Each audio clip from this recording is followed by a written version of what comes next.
Giêsu chăm nhiều châu Giêsu nhảy cầu chiều ba miền mai tù cán con gọi chia quan lom ra chu cặp cha sao chuông chiên châu công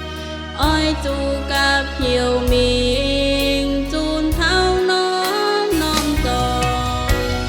chiều Giêsu bu bu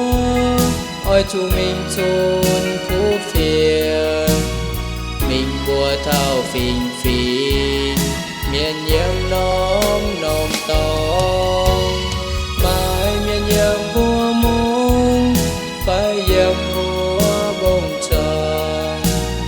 Giêsu nhảy khu phiền chính mình thao tao tao chiều Giêsu bùa bùa con mình mang lên đời biểu những dây ngã mãi mãi miên mình siêu con xiệp tới mình siêu dìa béo lố bài dình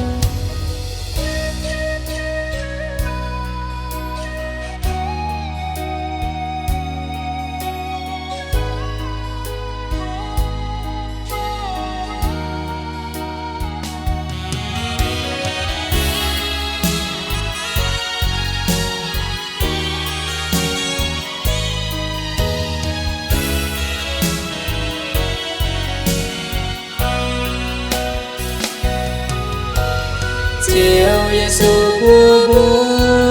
ôi chúng mình chun phú phiền mình bùa thao phình phình miền nhiễm nóm nóm tông mãi miền nhiễm vua mông phải nhiễm vua bông tròn Giêsu nhảy cùng